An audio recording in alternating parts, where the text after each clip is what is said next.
أعوذ بالله من الشيطان الرجيم. بسم الله الرحمن الرحيم. اليوم أحل لكم الطيبات وطعام الذين أوتوا الكتاب حل لكم وطعامكم حل لهم والمحصنات من المؤمنات والمحصنات من الذين أوتوا الكتاب من قبلكم إذا آتيتموهن أجورهن محصنين غير مسافحين ولا متخذي أخدان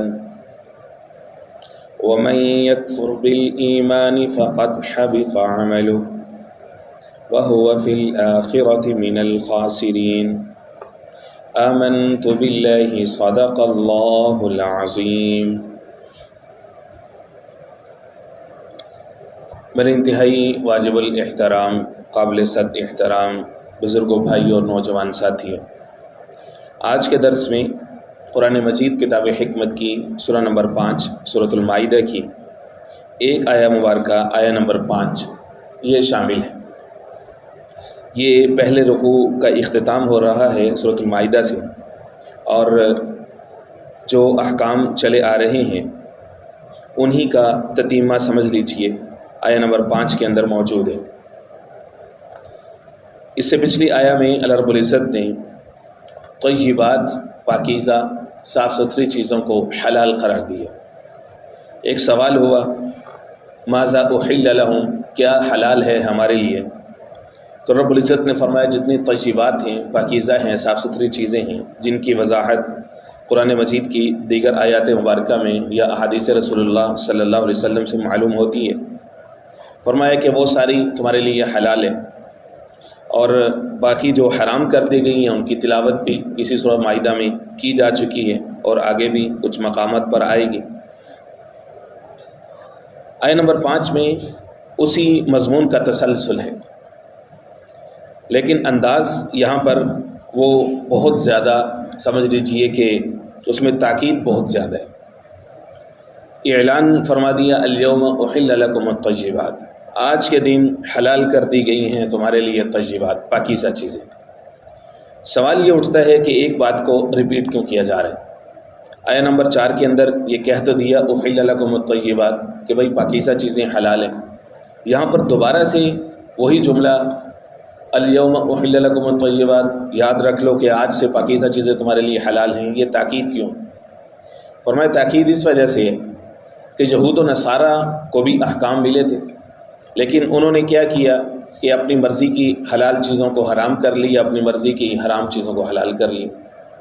یہاں پر امت مسلمہ کو ایک طرح سے تنبیہ کی جا رہی ہے، دیکھو کہ حلال چیز کو حلال کرنا، حرام کو حرام ٹھہرانا، یہ اتھارٹی صرف اور صرف اللہ رب العزت کی ہے، اس کا اختیار اللہ نے کسی کو نہیں دیا. لہٰذا انسان اکٹھے ہو کر کے سارے کے سارے کسی حلال چیز کو حرام کر لیں، حرام چیز کو حلال کر لیں، تو ان کے کرنے سے ایسا کچھ نہیں ہونے والا. اور پھر الیوم کے الفاظ اپنی ذات میں ایک شان رکھتے ہیں بہت زیادہ، کہ عرفہ کا دن ہے، جمعہ کا دن ہے، نہایت شاندار ہے، اور مقام کون سا ہے؟ حج کا ہے.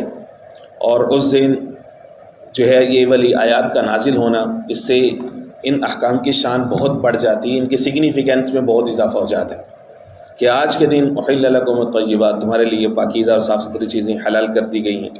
طیبات کی وضاحت میں کل آپ کے سامنے رکھ چکا ہوں کہ طیبات جو ہے یہ خبائث کا اپوزٹ ہے. طیبات سے مراد جتنی پاکیزہ چیزیں جو انسان کی صحت کے لیے یعنی فزیکل ہیلتھ کے لیے فائدہ مند ہوں، یا اس کی روحانی صحت کے لیے یا اس کے باطنی اخلاق کے لیے فائدہ مند ہوں، وہ ساری کی ساری چیزیں اللہ رب العزت نے فرمایا کہ ہم نے حلال کی ہی وہی ہیں، اور حقیقت بات بھی یہی ہے. اور جن کو حرام کیا ہے خبائث ہے، یا تو ان کی اپنی ذات کے اندر خباثت ہے تو ان کی وجہ سے انسان کی سرشت، انسان کی جبلت، انسان کے اخلاق کے اوپر اثر پڑتا ہے، تو انسان کی روحانیت یا تو متاثر ہوتی ہے، یا پھر اس کی جو جسمانی صحت ہے یا پھر وہ متاثر ہوتی ہے. تو ایسی ہی چیزوں کو انسان کے لیے حرام کر دیا گیا ہے. انسان کو یا تو ان سے گھن آتی ہے، اور یا پھر ان کی چیزوں کے اندر انسان کے لیے نقصان دہ جو ہے وہ مادہ موجود ہے، اس لیے فرمایا کہ طیبات حلال ہیں، جو خبائث ہیں وہ تمہارے لیے حرام ہیں۔ وطعام الذین اوتوا الکتاب حل لکم، یہاں سے ایک نیا حکم سمجھ لیجئے کہ آ رہا ہے اس سورہ کے پرسپیکٹو میں، اور کھانا ان لوگوں کا جن کو کتاب دی گئی ہے حل لکم تمہارے لیے حلال ہے۔ طعام کا لفظ بولا ہے کہ اہل کتاب کا کھانا تمہارے لیے، طعام تمہارے لیے حلال کر دیا گیا، حل لکم۔ ظاہر ہے کہ جو طعام کا جو لفظ ہے وہ جس طرح سے عام کھانے کے اوپر بولا جاتا ہے، گیہوں ہیں، گندم ہے، دال ہیں، چاول ہیں، میوہ جات ہیں، فروٹس ہیں، کہ جن کے بظاہر پروسیس کے اندر انسان کی کوئی جو ہے وہ اپنا ذاتی کردار نہیں ہوتا، کہ اللہ کی طرف سے جو چیز ایز اٹ ہے وہ ویسے ہی۔ اسی طرح سے طعام کا اطلاق جو ہے وہ خاص ذبیحے کے اوپر بولا جاتا ہے، جس کے اندر انسان کا عمل دخل ہوتا ہے کہ اس کو کاٹنا ہے، اس کا گوشت بنانا ہے، اپنی خوراک کے لیے اس کو تیار کرنا ہے۔ تو یہاں پر جو طعام کا مطلب ہے وہ جمہور امت کے ہاں، علماء کے ہاں، یہاں سے مراد ذبیحہ ہی ہے۔ ظاہر ہے کہ باقی جو کھانے کی چیزیں ان کے اوپر تو کسی کو کوئی اعتراض نہیں، اگر انسان جائز طریقے سے فیئر ڈیل کے ساتھ اگر کفار سے ان کو حاصل کرتا ہے، اہل کتاب کے جتنے بھی کفار ہیں کسی سے بھی اگر وہ گندم خریدتا ہے، چاول خریدتا ہے، میوہ جات خریدتا ہے، پھل خریدتا ہے، کوئی حرج نہیں ہے، اگر کوئی اور وجہ نہ ہو تو کوئی حرج نہیں۔ تو یہاں سے مراد ان کے ذبیحے کا اعلان کیا جا رہا ہے کہ ان کا جو ذبح کردہ جانور ہے وہ تمہارے لیے حلال ہے۔ یعنی اہل کتاب کے اندر کون لوگ آئیں گے؟ قرآن مجید جن کو یہ رسپیکٹ دے رہا ہے اہل کتاب کر کے، the people of book کہہ کے، وہ اس کے اندر یہود اور نصارہ۔ جمہور امت کے ہاں صحابہ اکرام سے جو ایک لیگیسی اور ایک روایت چلی آ رہی ہے وہ تو یہی ہے کہ اس کے اندر یہود و نصارہ تو مرض داخل ہے۔ باقی جو کئی ساری اقوام ہیں، مثلاً صابی ہیں، ان کے حالات علماء کے ہاں مشکوک ہیں۔ بعض نے یہ فرمایا بھی ہے کہ جناب داؤد علیہ السلام کے وہ پیروکار ہیں یا زبور کو وہ مانتے ہیں صابی لوگ۔ اسی طرح سے ضمنی اعتبار سے دنیا کی ہر قوم کے اندر کسی نہ کسی اعتبار سے ایسی اخلاقیات پائی جاتی ہیں، یا وہ ایسی اخلاقیات کو لانے والے کسی شخصیت کی پیروکاری کے وہ مدعی ہیں، دعویٰ کرتے ہیں کہ ان کو ایسے لگتا ہے کہ جیسے آسمان سے ان کے اوپر کوئی وحی اتری ہے۔ تو کئی سارے لوگوں نے تحقیق کر کے اپنی تحقیق کے نتیجے میں ظاہر ہے کہ وہ ضمنی ہے، قرآنی آیات سے اگر ڈائریکٹ ایک چیز ثابت نہیں ہو رہی تو وہ قطعی نہیں ہے، یعنی اس کو عقیدہ نہیں بنا سکتے۔ ضمنی طور پر لوگوں نے ثابت کیا ہے، کہا ہے کہ جو کنفیوشس ہے، چائنا میں لوگ جس کی پیروی کرتے ہیں، تو اس نے جن اخلاقی یا مورل سٹینڈرڈز کے اوپر بات کی ہے تو وہ سارے بھی وہی معلوم ہوتے ہیں جو کہ آسمانی تعلیمات کا حصہ ہوتے ہیں۔ اسی طرح سے جو بابا گرو نانک ہے، سکھ مت کے جو بانی سمجھے جاتے ہیں، ان کی تعلیمات سے بھی یہی محسوس ہوتا ہے کہ وہ بھی کسی آسمانی مذہب کے حامل ہیں۔ اسی طرح دنیا کے دیگر اقوام میں، اور اس کو ضمنی اس وجہ سے کہا جا رہا ہے کہ قرآن مجید نے مطلقاً بات تو کی ہے وَلِكُلِّ قَوْمٍ ہاد، کہ ہر قوم میں ہم نے کوئی نہ کوئی ہاد رہنمائی کرنے والا ہم نے بھیجا ہوا ہے۔ With the passage of time ان کی تعلیمات مسخ ہو جائیں، بگڑ جائیں، لوگ اس پر عمل کرنا چھوڑ دیں، اپنی ہوائے نفس کے مطابق اس کے اندر تعویلت کر لیں تو وہ الگ بات ہے۔ اسی طرح سے اللہ رب العزت نے فرمایا وَإِن مِّنْ أُمَّةٍ إِلَّا خَلَا فِيهَا نَذِيرٌ، 22ویں پارے کے اندر فرمائیں کہ ہمیں ہر ایک امت میں، ہر ایک قوم میں ہم نے نذیر کوئی نہ کوئی ڈرانے والا بھیجے۔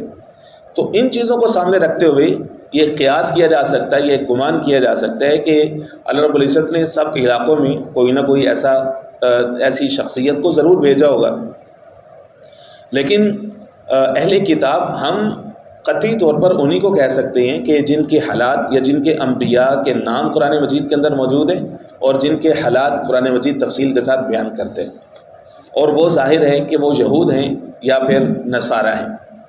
اب ان دو اقوام کے خاص ذبیحے کے اوپر آ جائیے کہ اللہ نے فرمایا کہ ان کا ذبیحہ تمہارے لیے حلال کر دیا گیا، تو ان کا ذبیحہ انہی اصولوں پر ہے جو کہ دین ابراہیمی یا شریعت ابراہیمی سے ثابت ہے، کہ جانور کی جو گلے کی رگیں ہیں اس کو کاٹنا ہے اور پھر اس کے بعد انتظار کرنا ہے کہ اس کے جسم کے اندر تشنج جو ہے وہ پیدا ہو جائے اور اس کی رگوں سے خون جو ہے وہ خوب نکل جائے، نچڑ جائے، نہ یہ کہ یکدم سے کاٹیں تو اس کے حرام اور اس کا جسم کے ساتھ تعلق ہی ختم ہو جائے، تو وہ ٹھنڈا پڑ جائے اور اس کا جو خون ہے وہ سارا کا سارا گوشت کے اندر جو ہے وہ پھیل جائے۔ تو یہود و نصارہ کے اندر ہمیشہ سے پہلے سے یہ موجود رہا ہے کہ وہ شریعت ابراہیمی کے مطابق جانوروں کو ذبح کرتے تھے۔ نصارہ کے اندر چونکہ فساد بہت تیزی کے ساتھ آیا، بہت کثرت کے ساتھ آیا، یہود نے ان کو گمراہ کرنے کے لیے اپنا پورا زور لگایا، اور شروع سے نصارہ جس شخصیت کے پیروکار تھے، ظاہر ہے کہ اپنی ذات میں تو بہت بڑے، اللہ کے جلیل القدر انبیاء میں ان کا تذکرہ ہے، اولو العزم پیغمبروں میں ہے سیدنا مسیح عیسیٰ بن مریم علیہ السلام۔ تو نصارہ کے عقائد کو بگاڑنے میں یہود کا بہت بڑا جو ہے وہ کردار ہے، شروع سے ان کی شخصیت کو اپنی تئیں نقل کفر نباشت اس طرح سے متہم ٹھہرانا۔ تو اس وجہ سے نصارہ نے بہت بڑی جلدی ان سب مفاسد کو قبول کر لی، اور خاص طور پر جب سے چیزیں مکینکس یا مشینی دور پہ جب سے داخل ہوئے تو اس کے بعد سے ذبیحہ بھی ایک اہم معاملہ ہے کہ جس کے اندر نصارہ کا جو طریقہ ہے وہ بہت بگڑ گیا۔ جس طرح سے دیگر اقوام کے اندر یہ ہوتا تھا، یہ ہوتا ہے، ہندو مت ہے یا سکھ مت ہے، ہندو مت وہ تو خیر گوشت سے اوائڈ کرتے ہیں، وہ تو سبزی خور ہوتے ہیں، ویجیٹیرین ہوتے ہیں، لیکن جو سکھ ہے ان کے اندر گوشت کھایا جاتا ہے، تو وہ جھٹکے سے جانور کو جو ہے وہ مار دیتے۔ تو اسی طرح سے نصارہ نے بھی جو ہے وہ شارٹ کٹ، ان کے اندر بھی جب سے اس طرح کا انداز آ گیا کہ مشینی جو ہے وہ ذبیحہ ہے، اس کا خیال نہیں کرتے۔ البتہ جو یہود ہیں وہ شرعی احکام کے اندر اسلام کے بہت زیادہ قریب ہیں، یاد رکھیے، عقائد کے اندر ہوں اور یا پھر احکام کے اندر ہوں، وہ اسلام کے بہت زیادہ قریب ہیں۔ بنیاد کے اندر ان کے ایک بہت بڑی غلطی جو ان سے ہوئی ہے وہ ہے حضور پاک علیہ الصلوۃ والسلام سے عداوت اور دشمنی، اور اہل عرب سے عداوت اور دشمنی۔ صرف یہ وہ بنیادی پوائنٹ ہے کہ جس کی وجہ سے یہود اور مسلمانوں کے درمیان دشمنی بڑی کمال کی ہے، بہت اعلیٰ لیول کی دشمنی ہے مسلمان اور یہودیوں میں۔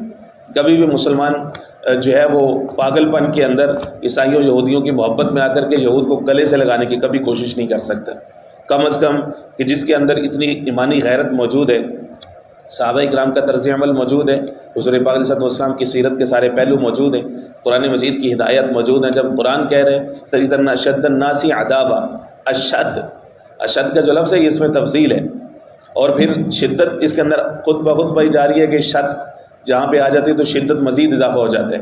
اشد لوگوں میں سے سب سے سخت دشمنی میں تمہارے ساتھ وہ مشرک اور یہودی، ہندو اور یہودی۔ طریق وہ ہے کہ آج تک مسلمانوں کو لڑانے میں، مسلمانوں کو ٹکڑے ٹکڑے کرنے میں، مسلمان ریاستوں اور اسٹیٹس کو ایک دوسرے کے مخالف کرنے میں، اپنے سفیر کو ادھر بھیج دیا ادھر بھیج دیا، اور بعض دفعہ دعویٰ امن کا ہوتا ہے، میڈیا کے اوپر باتیں ساری امن کی چل رہی ہوتی ہیں، حقیقت میں یہی لوگ خود لڑانے والے ہوتے ہیں، یہودی امن کے بہانے سے لڑاتے ہیں۔ جیسے اوس اور خزرج میں حضور کے زمانے سے آنے سے پہلے وہ ہمیشہ سے یہ کرتے تھے، دونوں قوموں کو لڑاتے تھے، اسلحہ دیتے تھے، جب وہ غریب ہوتے تھے وہ انہی سے ہی قرضہ لیتے تھے، سود پہ لیتے تھے۔ تو صدیوں سے ان کا یہی طریقہ تھا، جیسے ہی ان کے اندر کوئی امن کی بات چلتی تھی اپنے سفیروں کو بھیجتے تھے، ان کے درمیان لڑائی کرا دیتے تھے امن کے بہانے سے۔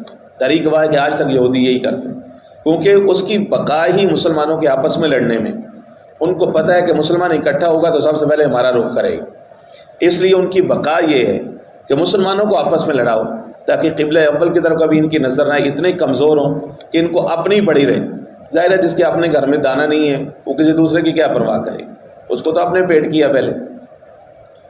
یہود بنیاد کے اندر ان سے ہمارے اور ان کے درمیان دشمنی پڑے گی، ورنہ شریعت کے اندر احکام کے اندر وہ خود دعویٰ کرتے ہیں کہ ہم دنیا کی ساری اقوام سے سپیریئر ہیں، ہمارے پاس جو انبیاء کی ایک لیگیسی اور روایت ہے، ہمارے پاس جو صحیفے اور کتابیں دنیا میں کسی کے اس میں نہیں ہے۔ نحن ابناء اللہ و احباؤ، ہم تو اللہ کے محبوب ہیں، اللہ کے بیٹے ہیں۔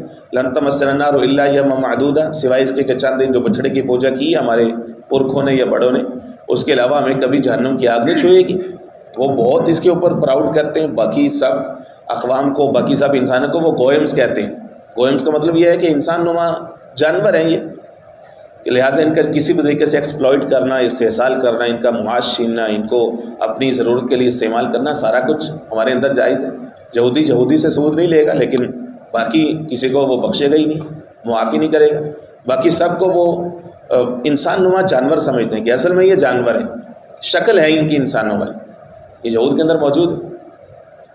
تو عرض کرنے کا مقصد یہ ہے کہ احکام ان کے وہی ہیں جو شریعت ابراہیمی کے، اس لیے علماء کا یہ فتویٰ رہا ہے، گزشتہ ایک صدی تک تقریباً فتویٰ رہا ہے کہ جو کوشر ان کا ایک طرح کا میٹ ہوتا ہے جو لوگ امریکہ اور مغرب کے اندر رہتے ہیں ان کو یہ کہا گیا، فتویٰ موجود ہے کہ چونکہ یہود کا ذبیحہ ہماری طرح کے، تو لہٰذا ان کا کیا گیا جانور تمہارے لیے حلال ہے، کوئی حرج نہیں ہے۔ لیکن شرطیں وہی ہیں کہ جب وہ والا ذبیحہ چھوڑ دیں گے، ان کے اندر وہ والا فساد آ جائے گا، تو ظاہر ہے کہ اس صورت میں اس جانور کا وہی حکم ہو جائے گا جو کہ پیچھے حرام جانوروں کی فہرست میں گزرا ہے کہ بھئی ذبیحہ کا اصل مقصد تھا وہ تشنج پیدا کرنا، خون کو گوشت سے الگ کرنا۔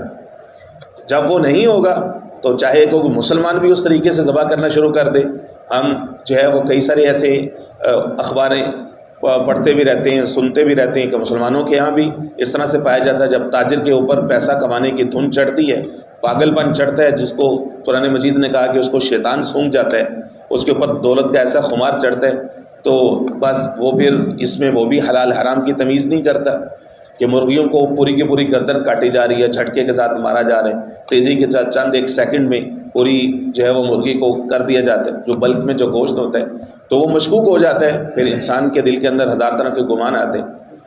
تو فرمایا کہ جب تک ان اصولوں پر یہود اور نصارہ کھڑے رہیں گے تب تک ان کا ذبیحہ حلال ہے۔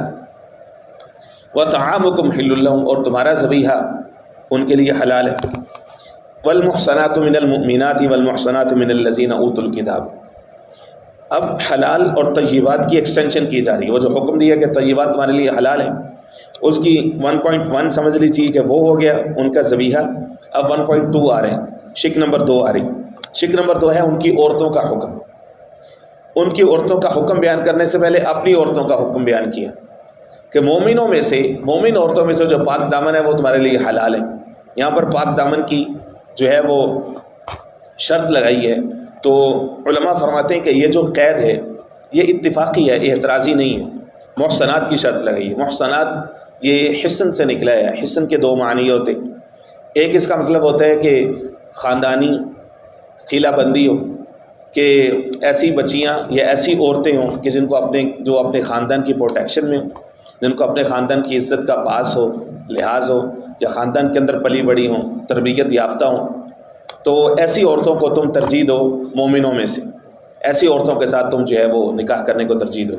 قید اتفاقی اس لیے ہے کہ ظاہر ہے کہ کوئی عورت اگر اس کے خاندان معلوم نہیں بھی ہے، اگر اس کے ساتھ بھی کوئی مسلمان کر لیتا ہے تو وہ حرام تو نہیں ہوگا ظاہر ہے، کیونکہ بنیاد تو ایمان ہی ہے، تو اس لیے ترجیح البتہ اس کو دی جائے گی۔ اگر ہم اس کے ساتھ اس موقع پر وہ آیت بھی ملا لیں سورہ نور میں جو رب العزت نے اعلان کیا دوسرے رکوع میں، الطیبات للطیبین والطیبون للطیبات، پاکیزہ مرد پاکیزہ عورتوں کے لیے اور پاکیزہ عورتیں پاکیزہ مردوں کے لیے، خبیث مرد خبیث عورتوں کے لیے اور ناپاک عورتیں ناپاک مردوں کے لیے۔ یا سورہ نور کی شروع والی آیت ملا لیں جس میں رب العزت نے ایک حکم بیان فرمایا، الزانیۃ والزانی فاجلدوا کل واحد منہما مئۃ جلدہ ولا تأخذکم بہما رأفۃ فی دین اللہ ان کنتم تؤمنون باللہ والیوم الآخر، کہ زنا کرنے والا مرد زنا کرنے والی عورت 100 کوڑے لگاؤ ان کو، اور مومنوں کی ایک جماعت وہاں پر موجود ہونی چاہیے۔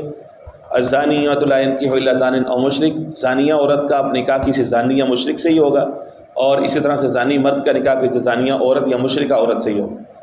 بعض علماء نے اس کو اسٹرکٹسٹ قانون کی شکل میں اس کو لیا ہے، تو ظاہر ہے کہ اس صورت میں تو ممکن نہیں ہے کہ اگر کوئی زانیہ عورت ہے اگر وہ اس کی سزا بھی ہو چکی ہے، اب اس کو یہ رسوا کیا جائے کہ پہلے اس کے لیے ایسا مرد تلاش کیا جائے جس نے زنا کیا۔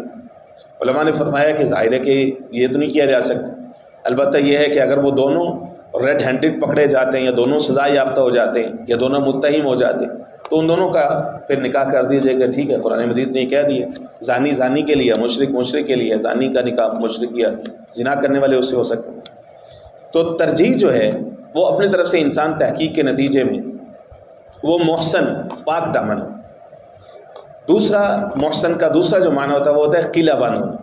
قلعہ بندی سے مراد یہ ہے کہ جو نکاح کی وجہ سے کسی مرد کی پروٹیکشن میں قلعہ میں آ چکی، لہٰذا کوئی شخص اب اس میں شگاف نہیں ڈال سکتا۔ کسی مرد کی وہ ذمہ داری کے اندر آ چکی ہے، مرد اس کے ذمہ دار ہے، وہ عورت اپنی عزت عفت میں اس مرد کے تابع ہے، تو اس کو بھی محسن کہا جاتا ہے۔ دونوں معنی بہت قریب قریب ہیں۔ فرمایا مومنوں میں سے تو محسن ہو گئے، محسن عورتیں ہوگی۔ اسی طرح سے فرمایا والمحصنات من الذین اوتوا الکتاب من قبلکم، اور جن کو تم سے پہلے کتاب دی گئی ہے یعنی اہل کتاب، ان میں سے بھی محسنات جو پاک دامن عورتیں ہیں ان کے ساتھ تم نکاح کر سکتے ہو۔ لیکن اس کے ساتھ مزید شرطیں بھی ہیں. پہلی شرط تو یہی کہ محسن ہو، پاک دامن ہو. دوسری ہے اذا آتیتموہن اجورہن، کہ تم ان کو ان کا اجر دے دو. اجر سے مراد ہے حق مہر، ان کا حق مہر دے دو. حق مہر کے اوپر تفصیل کے ساتھ پہلے بھی بات ہو چکی ہے، کتنا ہونا چاہیے، کیسا ہونا چاہیے، مہر مثلی کس کو کہتے ہیں. آگے چل کر کے کسی اور موقع پر مزید اس کے اوپر انشاءاللہ بات کر لیں گے. پہلی شرط یہ ہے کہ حق مہر ان کو دے دو.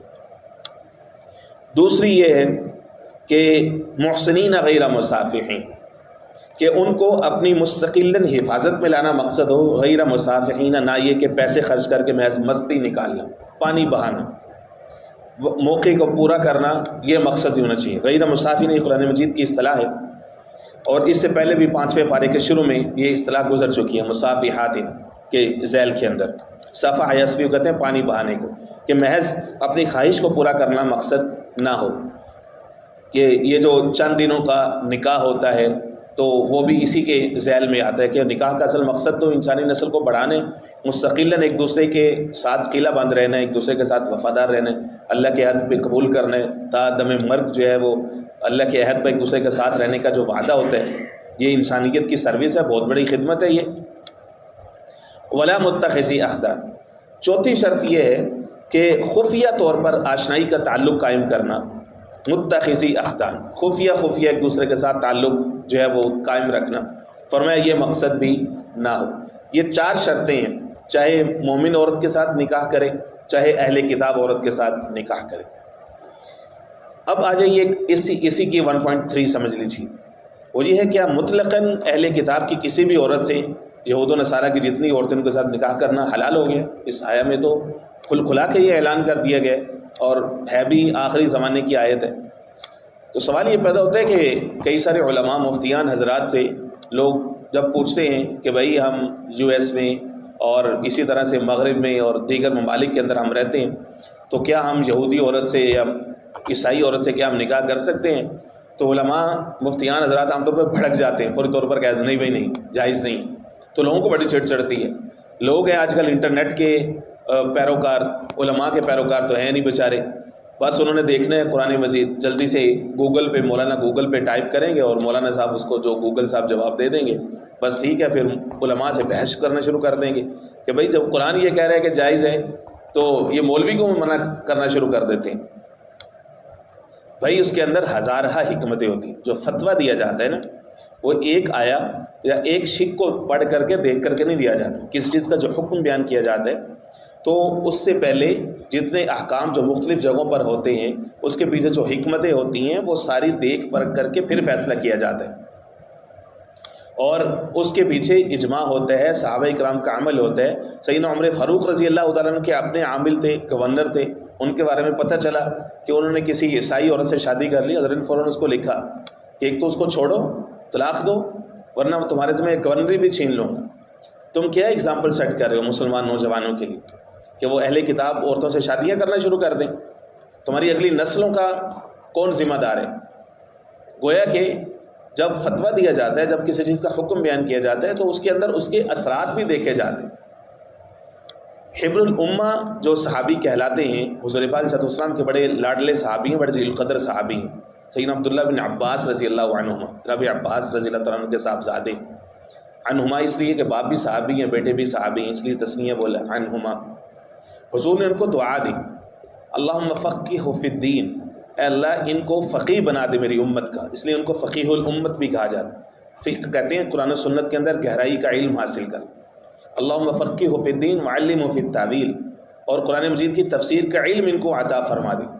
عبداللہ بن عباس رضی اللہ عنہ فرماتے ہیں کہ یہاں پہ جو حکم اجازت دی جا رہی ہے اہل کتاب کی عورتوں سے شادی کرنے کی، یہاں پر اہل کتاب وہ مراد ہے جو ذمی ہوں، مسلمانوں کی زیر قانون رہتے ہوں، مسلمانوں کی حکومت ہو، وہاں پر جو اہل کتاب رہتے ہیں ان کی عورتوں کے ساتھ نکاح جو ہے اس کی اصل میں اجازت دی جا رہی ہے.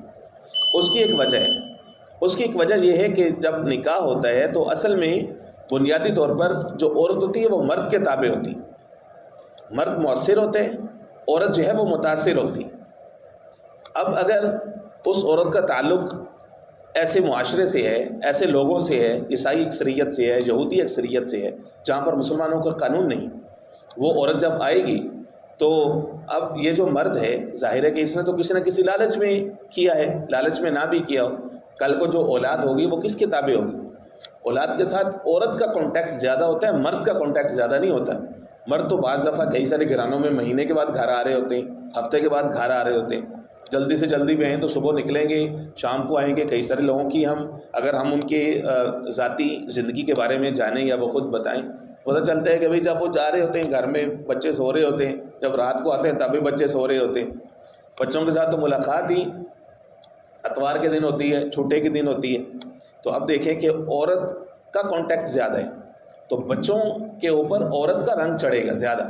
اگر تم نے گھر میں یہودی یا عیسائی عورت بٹھائی ہوئی ہے تو مسلمانوں کی اگلی نسل کا ذمہ دار کون ہے؟ یہ سارا انتظامی معاملات بھی تو دیکھنے ہوتے ہیں۔ اور پھر جب کہا ہے کہ بھئی اجازت ہے تو وہ جائز کہا ہے، فرض نہیں کہا کہ تم شروع ہو جاؤ کہ ٹھیک ہے جی۔ اصل میں مقصد تمہارا وہاں کا ویزا لینا ہوتا ہے، کوئی پرماننٹ ویزا لینا ہوتا ہے، یا جو بھی معاشی مقصد ہوگا تمہارا ان عورتوں کے ساتھ شادی کرنے، پولی تم لینا شروع ہو جاتے ہو قرآنی آیات کی کہ قرآن نے اجازت دے دی۔ اجازت دی ہے، تمہیں حکم نہ دیا ہے، یا مسلمانوں کی عورتیں مر گئی ہیں تم ان کے ساتھ کرو تاکہ مسلمانوں کو اس سے فائدہ ہو۔ کمیونٹی بلڈنگ کس کو کہتے ہیں؟ اسی طرح سے حضرت علی رضی اللہ عنہ نے یہ فرما دیا تھا کہ بھئی بنی تغلب کی جو اہل کتاب عورتیں، عیسائی عورتیں، ان کے ساتھ نکاح، ایک قبیلہ تھا اس کے عیسائی انتہائی زیادہ آزاد تھے، ان کے اندر شراب اور سور بہت عام تھا۔ تو حضرت نے فرمایا کہ انہوں نے نصرانیت میں بجوز شراب نوشی اور سور کے کچھ نہیں لیا۔ گویا کہ اس وقت ایک خاص قبیلے کو ٹارگٹ اس لیے کیا حضرت نے کہ ان کے اندر یہ دو برائیاں موجود تھیں۔ اب ہمیں کیا نظر نہیں آتا کھلی آنکھوں سے؟ کیا اس کے لیے کوئی خاص کیا کوئی فارمولہ چاہیے ہوگا کہ پورے مغرب اور امریکہ میں کیا ہوتا ہے؟ کیا یہ دو چیزیں عام نہیں ہیں؟ شراب نوشی اور سور عام نہیں؟ ویمن رائٹس اور ہیومن رائٹس کے اوپر جتنا زور دیا جاتا ہے اس بنیاد پر ان کی عورت جس قدر آزاد ہو چکی ہے اور جتنی زیادہ وہاں پہ طلاقوں کی ریشو ہے، کیا اسلامی اصول جو ہیں جس کا مقصد گھر بنانا ہے، کیا وہ چیزیں پوری ہو سکتی ہیں؟ اور جو حکمتیں اسلام نے نکاح کے ساتھ رکھی ہیں وہ ساری اس صورت میں پوری ہو سکتی ہیں؟ ہرگز پوری نہیں ہو سکتی۔ تو اس لیے صرف اور صرف ایک صورت بچی ہے، اور وہ یہ ہے کہ یا تو مسلمانی اکثریت میں رہتے ہیں اور ان کے اوپر اثر ہونے کا تمہیں یقین ہو، یا اثر ہونے سے مراد اس سے اگلی صورت یہ بھی ہے کہ اگر ان کا مسلمان ہونے کا کوئی ارادہ ہے یا تمہیں اس بات کا یقین ہے کہ اسلام کی طرف وہ مائل ہو جائیں گی تو پھر کر لو۔ کہ حدیث پاک کے اندر آتا ہے کہ جس کے ہاتھ پہ کسی غیر مسلم نے اسلام قبول کیا تو عمر بھر کی اس کی سب نیکیوں کے اندر اس کا بھی حصہ ہوگا۔ تو ظاہر ہے کہ اس صورت میں اس کو دوہرا ثواب ملے گا، نیت کے اوپر ڈیپینڈ کرتے۔ خیر اس کے اوپر بہت لمبی بحث مزید بھی ہے۔ فرمایا کہ 4 شرطوں کے ساتھ تمہیں اجازت دے رہے ہیں، محسن ہو، قیلہ بند ہو۔ اب بتائیں کہ مغرب کی عورتوں کا اگر آپ سروے کریں کہ جہاں پہ گرل فرینڈ بوائے فرینڈ کا اتنا زیادہ وہ کلچر ہے کہ جہاں کی 50% سے زائد آبادی حرام زادوں کے اوپر مشتمل ہے، یہ لفظ سخت ہے لیکن مضمون کو واضح کرنے کے لیے بولنے پر ہم مجبور ہیں کہ 50-60% سے زیادہ آبادی ایک وقت میں جتنے نوجوان کپلز ہیں جو ان کے آئیڈیلز ہیں، اس وقت مسلمان بچوں کے آئیڈیلز ہیں، وہ سارے کے سارے فٹ بالرز ہوں، بڑے بڑے پلیئرز ہوں، سٹار کھلاڑی ہوں، وہ شادی کے بغیر اپنی گرل فرینڈ سے 2-2 4-4 بچے پیدا کر رہے ہوتے ہیں اور دنیا بھر میں ان کے بڑے بڑے اشتہار ہیں۔ تو ان سے ہم یہ توقع رکھیں کہ وہاں سے یہ محسن اور پاک دامن عورتیں ہمیں ملیں گی۔ این خیال استو محال استو جنو، قرآن مجید کی بنیادی شرط ہی محسن ہونے، قیلہ بند ہونے۔ آنکھیں کھولنے کی ضرورت ہے کہ جو لوگ قرآن مجید کی ان آیات کو اپنی ہوائے نفس کے لیے استعمال کرتے۔ فرمایا کہ محسنین غیر مسافرین۔ اگلی شرط یہ ہے کہ حق مہر۔ تیسری شرط یہ ہے کہ ان کو اپنے لیے خالص کرنا مقصد ہو، پروٹیکشن میں لانا مقصد ہو۔ اب یہ ساری شرطیں دیکھیں پوری ہو رہی ہیں؟ میرا نہیں خیال کہ پوری ہوتی۔ ولا متخذی اخدان، اور پھر یہ کہ خفیہ ان کے ساتھ تعلقات بنانا مقصود نہ ہو۔ ومن یکفر بالایمان فقد حبط عملہ، اجازت تو دے دی لیکن الفاظ دیکھیں کیسے زبردست آ رہے۔ جو شخص کافر ہو گیا ایمان کے بعد، یا جس نے کفر کو ملا لیا ایمان کے ساتھ، خود مومن ہے کفر کو ساتھ ملا لیا۔ اب دیکھیں خود ہی قرآن مجید وضاحت کر رہے اس کی، کفر کو ملا لیا فقد حبط عملہ، اس کے عمل سارے ضائع ہیں۔ خود چاہے نمازیں پڑھ لے لیکن بچے جو ہیں وہ عورت کے تابع ہو کر کے دین اسلام سے پھر رہے ہیں۔ ہمارے سامنے کتنی ساری مثالیں ہیں، دارالافتا کے اندر اتنے سارے فتواجات آتے ہیں، لوگ مرزائی عورتوں سے شادیاں کر لیتے ہیں، یہود و نصارہ کی عورتوں سے شادیاں کر لیتے ہیں۔ جب 2-4 سال کے بعد جوانی کا خمار سر سے اترتا ہے، بچے بڑھانے شروع ہوتے ہیں، تو مرد کو اللہ رب العزت نے عقلی طور پر میچور بنایا، وہ ریپینٹ جلدی کرتا ہے اللہ کی طرف۔ اب اس کو محسوس ہوتا ہے یار میرا مذہب کیا تھا تو اب کیا میں وہ لیگیسی دے پاؤں گا اپنے بچوں کو؟ یہاں پر تو میں صرف معاش کے لیے آیا تھا، مجبوری میں شادی کر لی تو میرے بچوں کا کیا بنے گا؟ اب جو ہے وہ کک آؤٹ کرتی ہے عورت، چلو نکلو یہاں سے، طلاق دو اور نکلو یہاں سے۔ اب مرد اس کو طلاق دے گا تو وہاں کا قانون موجود ہے کہ اس کی کمائی میں سے آدھا اس عورت کو تب تک ملتا رہے گا جب تک وہ آگے نکاح نہیں کرتی۔ وہ نہیں کرتی نکاح، وہ زنا کرے گی، نکاح نہیں کرے گی، تب تک یہ مرد پوری زندگی، اس کو کئی سارے ممالک میں یہ قانون موجود ہے، آپ مجھ سے زیادہ بہتر جانتے ہوں گے۔ بچوں کا خرچہ تو اس کو مرض دینا ہی دینا ہے کہ اس کے نطفے سے ہیں۔ اب وہ بندہ مصیبت میں پھنس جاتا ہے، اب وہ ایسے چکر میں پھنستا ہے نا کہ وہ نہ جیتا ہے نہ مرتا ہے۔ تو اس لیے قدم الخروج قبل البلوغ، beginning with the end in mind. آج کے نوجوانوں کو یہ بات سمجھ میں نہیں آتی کہ قدم الخروج قبل البلوغ، کسی جگہ پہ داخل ہونے سے پہلے نکلنے کا راستہ پہلے معلوم ہونا چاہیے۔ یہ انٹیلیکٹ ہے، یہ عقل مندی ہے۔ فرمایا عمل سارے ضائع ہیں، وہ فی الآخرۃ من الخاسرین، یہ تو دنیا میں ہے کہ اس کا سارا کچھ ضائع ہو گیا، آخرت میں بھی وہ لوزرز میں سے ہے، آخرت میں بھی وہ خسارے والوں میں سے۔ اللہ رب العزت ہمیں نصیب فرمائے۔ بسم اللہ الرحمن الرحیم، اللہم صلی علی محمد النبی الامی وعلی آلہ واصحابہ وبارک وسلم تسلیما کثیرا کثیرا۔ اللہم نور قلوبنا بالقرآن وزین اخلاقنا بالقرآن وادخلنا الجنة بالقرآن ونجینا من النار بالقرآن، یا رحیم یا رحمان یا رحیم یا رحمان۔ اللہم اشف مرضانا ومرضى المسلمین، صلی اللہ تعالی علی خیر خلقہ محمد